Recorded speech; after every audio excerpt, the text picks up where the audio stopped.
So, Shabbat Shalom. This is actually a two-part sermon. I'm going to talk about the second half next week, so tune in for that. One of the things that I learned early in my rabbinic studies is that while in Judaism there may be new answers, there are few new questions. One of the advantages or disadvantages of being a people with a recorded history and a legal tradition dating back at least 3,000 years is that we have seen much of this before. When I was finishing my rabbinic studies and writing my thesis, my topic was questions and answers, Shelot Shuvot, of Jewish life during the Shoah, during the Holocaust. It wasn't particularly a happy read. I soon discovered that the rabbis who were posing questions or who were posed questions about how to safeguard life and Jewish tradition during the Holocaust turned to similar questions asked during Talmudic times. And those rabbis based their precedents on moments of grave Jewish peril that occurred in biblical times. And backwards or forwards through Jewish history, the verse from Ecclesiastes seems to always ring true. Ein kol chadash tachat hashemesh. There is nothing new under the sun. And so this week, as our world celebrates with great relief the approval of vaccines for COVID-19 and the redemptive promise that presents for humanity and our way of life as we also confront many questions. Two that come to my mind, at least at this time, are the following. One, are Jews obligated by Jewish law to get vaccinated? And two, what is the Jewish responsibility toward promoting vaccination among skeptics, or as we call them now, anti-vaxxers? A third question also confronts us. How should a vaccine in short supply be equitably distributed amongst a community? I won't attempt to answer that question this week, but come back next Saturday and we'll tackle that one in some detail. But to our first two questions, regarding the questions for this morning, I want to note the obvious. Vaccinations were not a medical science available to the rabbis of the Talmudic period in the first centuries of the Common Era. And still, the questions of what one must do to preserve their own life, the life of the community, and what risk is permissible in that pursuit are questions that were indeed contemplated by Jewish tradition since its earliest writings. In Judaism, as in other religions, it is an accepted article of faith amongst the most religious that whatever happens to a person, whether an illness or a mishap, is ordained in heaven. It is the everything happens for a reason theology. I've spoken before about why I do not subscribe to this particular theological explanation of things that happen, and much prefer the construct, there is a reason for everything that happens, and that reason might not be God. Indeed, it very often is human nature. But for those who see a divine hand in all that is good or bad that happens in our life, there is a basic question. How is it possible theologically and philosophically to engage a doctor whose job is to heal, while at the same time believing that the sickness is caused by divine decree? How can one reject God's command and change what has been decreed from above? Our rabbis found the answer to this in Exodus chapter 21, verses 18 and 19. And there we read, if people quarrel and one person hits another with a stone or with his fist, and the victim does not die, but is confined to bed, the one who struck the blow will not be held liable if the other can get up and walk around outside with a staff. However, the guilty party must pay the injured person for any loss of time, and here's the important line, and see that the victim is completely healed. The end of that verse, completely healed, is interpreted by the Talmud. Rabbi Ishmael says that from here derives permission for the doctor to heal. Rashi, the great Talmudic commentator, explained it this way. He gave permission to doctors to heal, and we do not say God struck him and he, the doctor, heals him. From Rashi's explanation, it appears that the Torah explicitly emphasizes that acts of healing are not to be considered as though they go against God's wishes, but rather the opposite. Permission has been given to doctors to heal every sickness, notwithstanding the clear belief that it was heavenly ordained. It is a mitzvah, a commandment, to heal. It is based on this understanding that healing is a religious obligation that we confront the first question. Are Jews obligated by Jewish law to get vaccinated? It would seem obvious, based on the teachings of Rashi and all those that came before him, that Jews are obligated to get vaccinated as a way to seek healing. But vaccinations are not medical treatments that cure illness. They are, by definition, medicines that prevent illness. So what of the question, can you risk getting sick by getting vaccinated? To this, we turn to 1785, and to a rabbi that I don't think any of us know, but whose writings on this are very important. Rabbi Avraham ben Shlomo Nashik published a tiny pamphlet entitled Eile Trufa, detailing the tragic loss of his 2 children to smallpox, and beseeching the rabbis of his generation to allow inoculation. According to Rabbi and Dr. Edward Reichman, he's a medical doctor, the treatment was considered controversial at the time, as never in the history of humankind had one taken a healthy individual and injected him or her with the very cause of an illness, even if the objective was to prevent a more severe disease. This unique treatment posed a dilemma for the Torah-observant Jew, the question I asked earlier. Torah gives license to the physician to heal the sick, but does it give the physician license to bestow illness upon the healthy, albeit for an ultimate cure?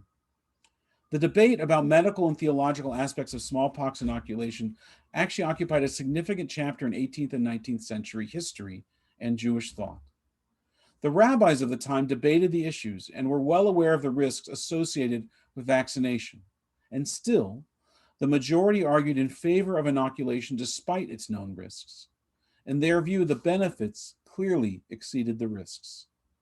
And they based their argument not on the urgency of the pandemic at the time, but also Talmudic precedent.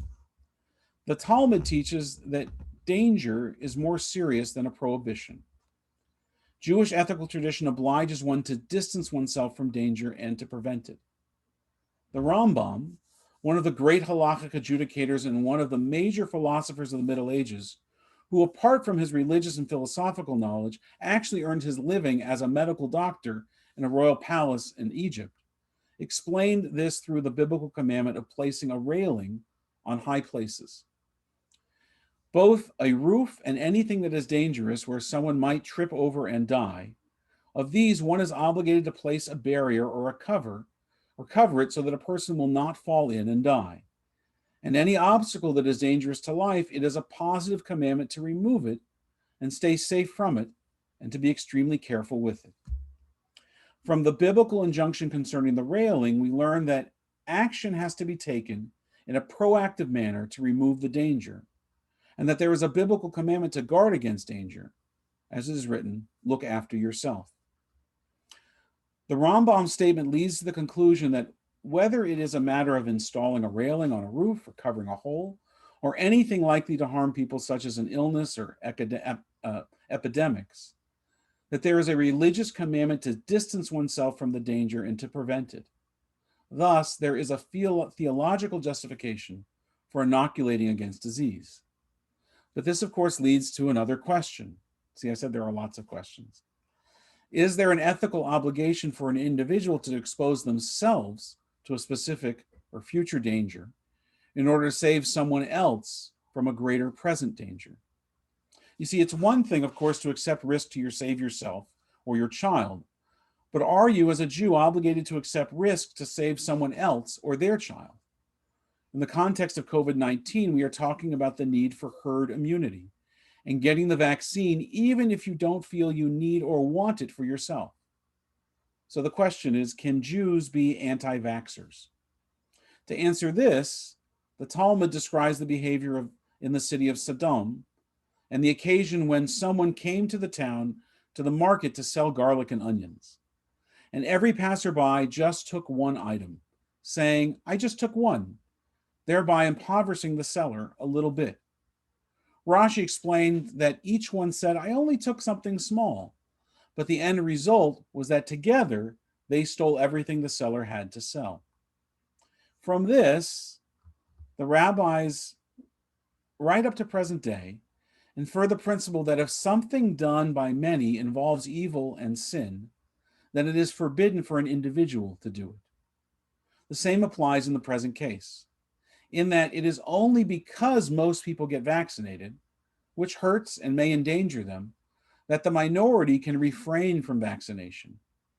But the more people who do not get vaccinated, the more danger will increase. Clearly, then, if most people refuse the COVID-19 vaccination, we could return to the Middle Ages and hundreds of thousands more, if not millions, will die of severe illness. So the obligation to vaccinate applies to everyone. The answer to our questions then this morning from the perspective of Jewish law and tradition is that as Jews, we are obligated to get vaccinated, even if there is some small degree of danger to ourselves in doing so. We are not obligated if we can reasonably be certain that we are putting our lives in danger. For example, the current caution about people with history of severe allergic reactions and those populations that the vaccine has not yet been tested against, pregnant women and children. Further to the point, though, we are obligated by the concept of small theft leading to robbery to advocate that others also get vaccinated and to call out those who say they don't need to take the risk because others have. So let me conclude with the following story told by the Lubavitcher Rebbe, Rabbi Menachem Schneerson of blessed memory, and slightly modified by me for relevance to our community. Two parents visited the Rebbe to discuss whether to enroll their children in Hebrew school. They told the Rebbe that statistics had shown that a bad education harms only 5% of children. The Rebbe asked them if they vaccinated their children for measles and polio, etc. And they replied, of course, we're parents. Do you know what percentage of children who do not receive the vaccine actually contract the disease, the Rebbe asked. In this story, the parents knew that statistic. Less than 3 or 4%, they said. The Rebbe responded, in other words, even for a possibility of 4%, and especially in those countries where these diseases are even more rare, it is still worthwhile to vaccinate, with all the pain and risk that it causes, etc. Why? The Rebbe asked. Who cares about those minor inconveniences as compared to what could possibly happen to our children without vaccinating them, they responded. And the Rebbe then said to them, if for a doubt of 4%, it is worth causing the child pain, enduring the child's screaming and all the other effects of the vaccination just to avoid the disease, even though for the most part there is not even a possibility of any life danger, but rather just severe discomfort for some, how much more so is it worthwhile to ensure the health of your child's soul, where the doubt is just but 5%, and where the vaccine does not cause any pain? All that is required is to sign your child up for Hebrew school. This action will affect their soul their entire life. So in conclusion, if we all get the COVID-19 vaccine when it's offered to us, and when deemed safe and appropriate, vaccinate our children as well, we will increase enrollment in Hebrew school. What more reason could we need? Shabbat Shalom. Shabbat Shalom. Shabbat Shalom. I don't know if vaccinations cause enrollment in Hebrew school, but I love the drush. It was great. Thank you, Rabbi Brown. Shabbat Shalom, everyone. So friends, we will prepare now to conclude our service. So if you'll turn